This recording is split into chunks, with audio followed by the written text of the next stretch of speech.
এই ছেলে থাম থাম থাম, কদিন ধরে দেখছি তোর মনটা খুব খারাপ, কেন বলতো? দেখে মনে হচ্ছে তোর মনটা বিশাল খারাপ। তা মন খারাপ হবে না? আমি এবছর মাধ্যমিক পরীক্ষা দিয়ে অন্য স্কুলে চলে যাচ্ছি।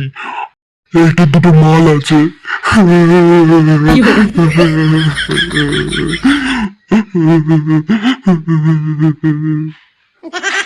এখন ওদের কি যে হবে।